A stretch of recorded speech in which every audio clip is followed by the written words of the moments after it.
Nah, kita lanjut ke teknologi blockchain. Privacy, perlindungan informasi pengguna dan transaksi gitu ya, menggunakan teknik atau protokol kriptografi tingkat tinggi. Jadi kalau misalnya ada produk blockchain yang memang mengutamakan privacy, misalnya Monero, Zcash, kemudian ada Mimblewimble, ada Grim, ada BIM, gitu ya. Itu kalau misalnya mereka memang menawarkan privacy yang lebih, jadi ini kan sebenarnya teknologi blockchain plus gitu ya, karena ada produk-produk atau ada fitur-fitur yang memang tidak tersedia di blockchain biasa seperti Bitcoin atau Ethereum, itu tidak tersedia. Jadi produk blockchain yang mengutamakan privasi itu menggunakan teknik atau protokol kriptografi tingkat tinggi gitu ya. Hampir selalu mereka menggunakan kriptografi tingkat tinggi gitu ya, entah itu nanti implementasinya di level protokol atau di level node gitu ya, itu bisa juga misalnya dengan menggunakan secure multi-party computing, jadi komputasi dengan banyak pihak, dimana dengan secure multi-party computation ini tidak ada pihak yang punya informasi utuh terhadap data yang diproses tadi. Jadi pada akhirnya mereka tidak tahu ini data apa tadi yang diproses, itu tidak tahu. Nah, itu ada secure multi-party computation. Ada juga soal menggunakan namanya ring signature ya, yang ada di Monero. Kemudian ada namanya zero knowledge proof itu yang ada di Zcash. Yang sekarang banyak dibicarakan, yang lagi hot itu zero knowledge proof. Itu bagaimana caranya kita membuktikan sesuatu, misalnya membuktikan bahwa saya berumur sekarang umurnya lebih dari 18 tahun tanpa harus menyebutkan umur saya yang aslinya. Nah, itu bisa dengan menggunakan zero knowledge proof. Jadi kalau misalnya saya menyebutkan umur saya, artinya kan nanti ada kebocoran data yang sebenarnya saya tidak mau. Padahal kan saya hanya ingin membuktikan bahwa saya berumur lebih dari 18 tahun gitu ya. Nah, itu bisa menggunakan teknik zero knowledge proof. Nah, ini contohnya Monero, Zcash, dan Green. Kemudian ada teknologi blockchain disebut dengan namanya sidechain. Apa itu sidechain? Sidechain adalah blockchain yang terhubung dengan blockchain utama. Jadi ada blockchain utamanya dulu, kemudian ada blockchain tambahan itu yang namanya sidechain atau blockchain yang ada di samping-samping ya. Nah, tujuannya apa? Tujuan utamanya adalah meningkatkan fitur blockchain. Jadi fitur blockchain utama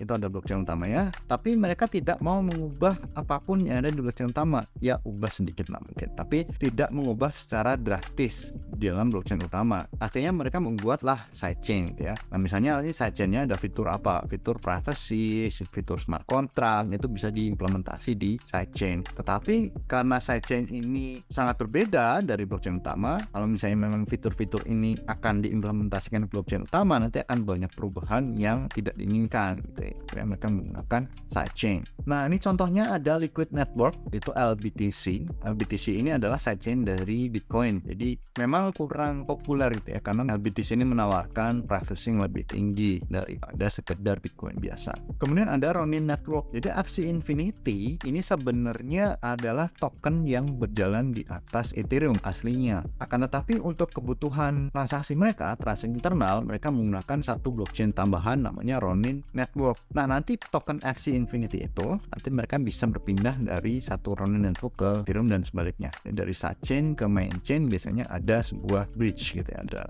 bridge di situ. Kemudian ada juga Rootstock, membuat kontrak pintar tapi sidechainnya Bitcoin. Jadi di Bitcoin sendiri memang smart kontraknya atau kontraknya terbatas. Nah, kalau mau membuat smart kontrak itu ada di Rootstock. Multi blockchain gitu ya. Jadi ada teknologi blockchain yang ekosistem blockchainnya tersusun atas banyak blockchain yang saling terhubung. Nah, kalau blockchain yang lama seperti Bitcoin dan Ethereum itu biasanya blockchain hanya satu gitu ya. Jadi mau gimana pun ya itu blockchainnya gitu ya. Kan tapi di beberapa tahun belakangan ini muncullah ekosistem yang multi blockchain, di mana dalam satu ekosistem ini blockchain bisa bertambah, bisa berkurang gitu ya, atau bisa berkomunikasi satu sama lain di dalam ekosistem yang identik. Jadi mudah. Yang tadi di mana sidechain tadi kan sebenarnya asetnya bisa berpindah dari sidechain ke main chain dan sebaliknya. Nah, multi blockchain juga dari blockchain satu ke blockchain lain itu sebenarnya bisa berpindah. Akan tetapi kalau multi blockchain ini memang dari awal sudah didesain supaya perpindahan aset itu bisa terjadi, atau komunikasi antar blockchain ini memang sudah didesain dari awal. Artinya proses ini akan jadi sangat lebih mudah terjadi gitu, untuk multi blockchain. Contohnya apa? Dua contoh yang populer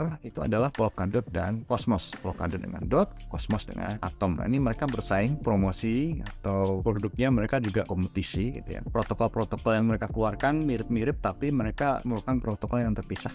Tadi kan soal kompatibilitas ya, atau peningkatan fitur atau peningkatan privacy. Nah, kalau sekarang adalah peningkatan skalabilitas, peningkatan kapasitas dari sebuah blockchain. Nah, itu dengan menggunakan salah satunya adalah layer 2 solution atau menggunakan teknologi layer kedua. Jadi kalau dengan menggunakan layer kedua, itu blockchain utamanya akan disebut dengan layer 1 gitu ya. Biasanya dengan layer 2 solution ini fiturnya tidak perlu berubah atau tidak perlu ada pengubahan apapun di dalam blockchain utama. Jadi layer 2 solution ini dibangun atas fitur-fitur yang memang sudah ada atau ya apapun yang bisa dibuat gitu ya. Akhirnya dibuat ditambahkan layer 2. Nah, ada banyak contoh ini. Jadi layer 2 ini sekarang jadi primadona karena skalabilitasnya cukup tinggi, kemudian tidak mengganggu blockchain utama atau layer 1-nya. Nah, contohnya adalah Lightning Network misalnya yang ada di Bitcoin. LN ini cukup berjasa untuk mengurangi traffic di dalam jaringan Bitcoin utama. Juga dengan dia mengurangi biaya gitu. Jadi kalau biaya di Bitcoin ini cukup mahal setiap transaksinya, tapi kalau di LN ini kecil sekali biayanya. Jadi dengan LN kita bisa membuat micropayment, pembayaran yang kecil hanya beberapa satoshi ini bisa dilakukan di LN, tapi tidak bisa dilakukan di blockchain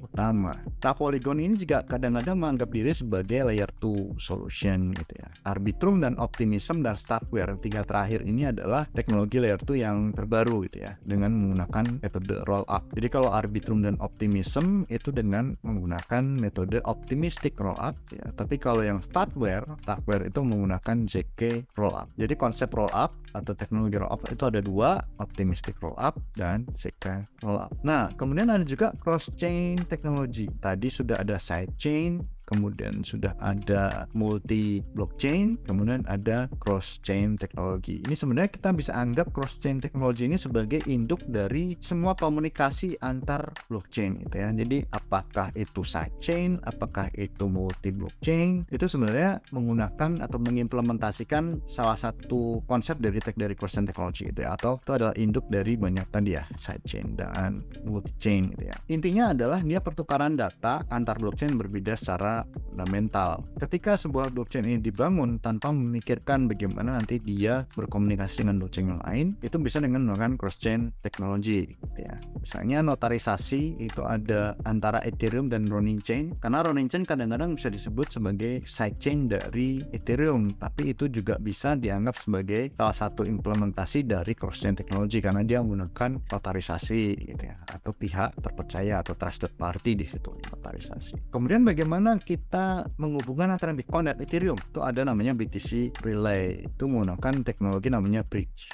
Jadi yang sekarang ketika orang bicara soal bridge itu ternyata sebenarnya notarisasi gitu ya. Jadi agak kebalik. Nah, kalau bridge ini sebenarnya trustless dia. Meskipun ada alat bantu eksternal tetapi dia lebih terpercaya ketimbang sekedar notarisasi. Cuma notarisasi ini lebih efisien dari sisi harga, biaya gitu. Kalau notarisasi ini biaya lebih murah tapi bridge ini lebih mahal. Jadi konsep atau nama bridge ini sebenarnya mahal. Makanya orang pikir notarisasi adalah bridge, padahal sebenarnya kalau secara akademis dibedakan. Ketika seseorang mau berdagang secara langsung, misalnya dari Monero ke Bitcoin dan sebagainya, itu sebenarnya bisa dengan menggunakan cross-chain technology. Sekarang sudah bisa dengan menggunakan atomic cross-chain trading. Ini dikembangkan sebuah metode kriptografis di mana orang bisa bertukar langsung tanpa dengan menggunakan exchange, tanpa harus trusted party.